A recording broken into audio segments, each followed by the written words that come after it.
Delhi high court में बीते दिन यानी कि 13 अप्रैल को अरविंद केजरीवाल की उनके रिक्यूजल पिटीशन पर सुनवाई हुई, जो उन्होंने दिल्ली हाई कोर्ट की न्यायमूर्ति जस्टिस स्वर्णकांता शर्मा को हटाने के लिए लगाई हुई थी। अब इस पूरी सुनवाई के दौरान अदालत में एक वक्त ऐसा आया कि अरविंद केजरीवाल को जज साहब के सामने गिड़गिड़ाना पड़ा, माफी मांगना पड़ा और यह तक कहना पड़ा कि मैं नर्वस हूं, मैं पहली बार आया हूं। और जब अरविंद केजरीवाल अदालत में गिड़गिड़ाने लगे, तो जज साहब ने मुस्कुराकर अरविंद केजरीवाल को याद दिलाया कि ये अदालत है, ये दिल्ली का रामलीला मैदान नहीं। पूरी कहानी समझाता हूं, इस वीडियो के अंत तक बने रहिएगा। नमस्कार, एबीसी हिंदी न्यूज देख रहे हैं आप, मैं हूं R Mohan Tiwari. Recusal petition दायर की थी अरविंद केजरीवाल ने और उस पर 13 अप्रैल के दिन सुनवाई हुई। इस पिटीशन में उन्होंने मांग की थी कि जस्टिस स्वर्णकांता शर्मा वो आरएसएस की आइडियोलॉजी को कहीं न कहीं मान रही हैं, आरोप लगाए उन्होंने। उन्होंने कहा वो अमित शाह की बात सुनती हैं, वो हमें कहीं से भी मामले में राहत नहीं देने वाली हैं। मामला पहले से उन्होंने तय कर लिया है, तो उन्हें अदालत में ये सुनवाई से हटा दिया जाना चाहिए। और ये सुनवाई आपको बता दूँ कि ये जो राउज़ एवेन्यू कोर्ट से सीबीआई के मामले में जो कथित शराब नीति घोटाले में अरविंद केजरीवाल को राहत मिली है, बाइज्जत बरी किया गया है, सीबीआई ने दिल्ली हाई कोर्ट में उस पूरे फैसले को चैलेंज किया है, चुनौती दी है।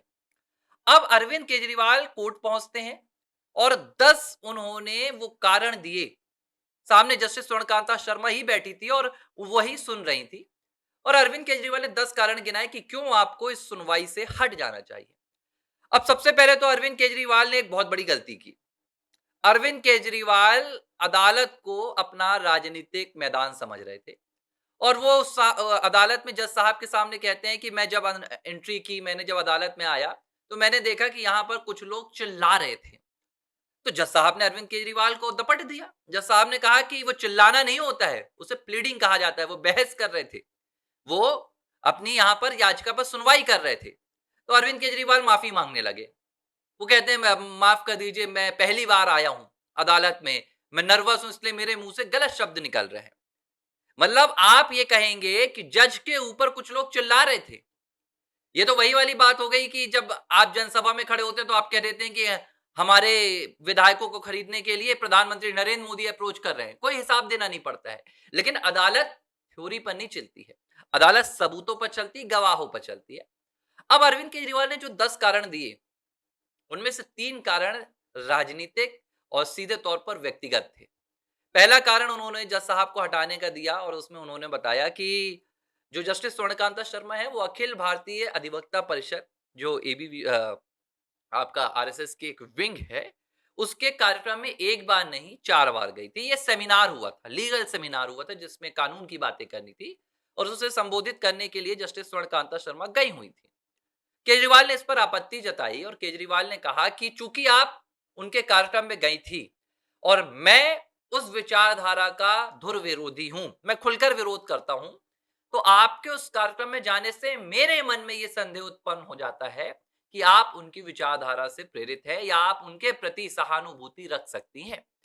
अब जस्टिस स्वर्णकांता शर्मा ने अरविंद केजरीवाल से पूछ लिया कि क्या आपको लगता है कि मैं बीजेपी की आइडियोलॉजी फॉलो करती हूँ? तो अरविंद केजरीवाल जज साहब से पूछते हैं, क्या आप बीजेपी की आइडियोलॉजी फॉलो करती हैं? जज साहब ने कहा नहीं करती। तो उन्होंने पूछा कि ये फैसले में लिखवाना है? तो अरविंद केजरीवाल ने कहा नहीं, नहीं, ये नहीं लिखवाना है। मतलब खुद आरोप लगा रहे हैं जज पर और जज जज साहब पूछ रही है कि क्या ये ऑर्डर पर लिखवाना है कि आप मुझ पर ये आरोप लगा रहे हैं? तो अरविंद केजरीवाल खुद कह रहे हैं नहीं, ऐसा नहीं लिखवाना है। उन्होंने बस इतना कहा कि मुझे संदेह है। यानी कि अरविंद केजरीवाल को संदेह है तो जज को हटा दो। कल अरविंद केजरीवाल कहेंगे कि मुझे देश के प्रधानमंत्री पर संदेह है कि वो देश का काम नहीं कर रहे हैं, तो प्रधानमंत्री को हटा दो। भाई साहब, ऐसा ही संदेह तो आपके ऊपर पूरी दिल्ली की जनता ने की थी जब आप जेल में थे। लेकिन क्या आपने जेल से इस्तीफा दिया था?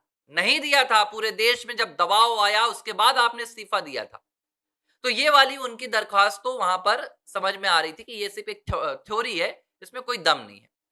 दूसरा जो वहां उन्होंने मुद्दा रखा अरविंद केजरीवाल ने, उसमें वो कहते हैं कि गृह मंत्री अमित शाह एक टीवी कार्यक्रम के दौरान ये कहते हुए सुनाई दिए थे कि भाई दिल्ली हाई कोर्ट में तो अरविंद केजरीवाल को राहत नहीं मिलेगी, उन्हें सुप्रीम कोर्ट जाना पड़ेगा। तो केजरीवाल कहते हैं कि इसका मतलब गृह मंत्री अमित शाह को पता है कि दिल्ली हाई कोर्ट का फैसला क्या होगा और जज साहब कहीं ना कहीं ऐसे में मुझे लगता है कि ये मामला कॉम्प्रोमाइज़्ड है।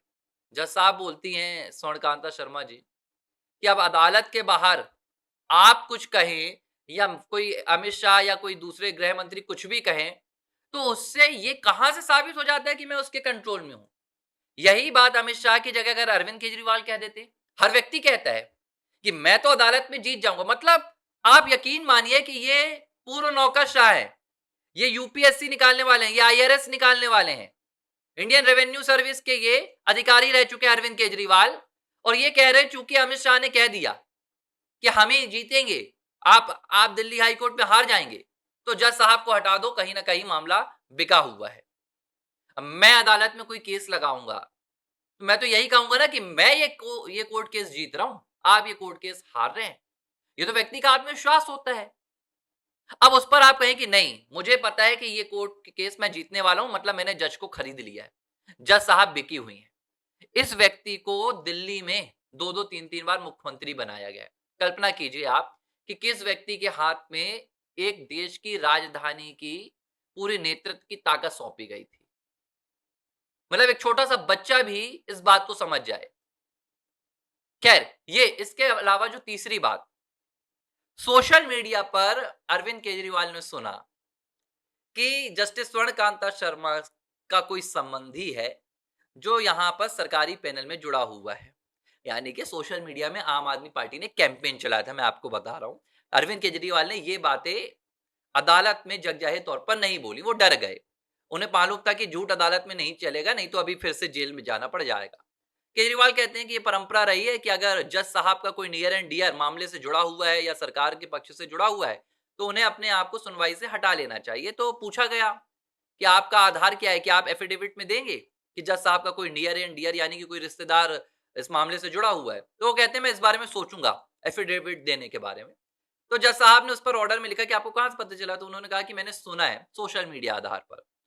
तो ये ऑर्डर में गया है। अब आप सोचिए कि अरविंद केजरीवाल ने ये सोशल मीडिया पर सुना है कि योर ऑनर के कोई रिश्तेदार हैं, वो इस मामले में जुड़े हुए हैं। दरअसल ये अफ़वाह फैलाई गई थी सोशल मीडिया पर जस्टिस स्वर्णकांता शर्मा की बेटी और बेटे को लेकर कि वो सॉलिसिटर जनरल के अंडर में काम करते हैं और सरकारी पैनल में। अरविंद केजरीवाल ने उसको बहस में ले आया। ना एक सबूत, सिर्फ एक पिटीशन अरविंद केजरीवाल ने बनाई थ्योरेटिकल, सिर्फ उसमें 10 पॉइंट लिखे हैं। भाई साहब अदालत ऐसे नहीं चलती है। मतलब मैंने तो कभी अदालत में जाकर खुद बहस नहीं की, लेकिन बहुत से मामले देखे हैं, मैंने सुने हैं, पढ़े हैं। आप जो बात कहते हैं, उसे साबित भी करना पड़ता है। अगर आपने ये आरोप लगाया कि नियर एंड डियर जज साहब के इस मामले में जुड़े हुए हैं, दस्तावेज दिखाइए भाई साहब। कहां पर जुड़े हुए हैं, किसके साथ काम कर रहे हैं। अमित शाह ने कहा है तो अमित शाह ने क्या जज साहब को कहा है? कोई भी ऐसी बात है अरविंद केजरीवाल नहीं दिखा पाए। आखिरकार सुनवाई हो गई। कोर्ट की एक दूसरी बेंच ये तय करेगी कि जस्टिस स्वर्णकांता शर्मा को मामले में बना रहना चाहिए या मामले से हट जाना चाहिए। लेकिन एक बात तय हो गई, अरविंद केजरीवाल ने खुद को एक्सपोज कर दिया। और जो अरविंद केजरीवाल की मानसिकता है, जो अरविंद केजरीवाल की राजनीतिक, सामाजिक और कानूनी समझ है, एक बात तय हो गई कि ना तो अरविंद केजरीवाल अच्छे मुख्यमंत्री बन पाए और ना एक बेहतर अधिवक्ता। एबीसी हिंदी न्यूज़ आज ही जुड़िए हर खबर के साथ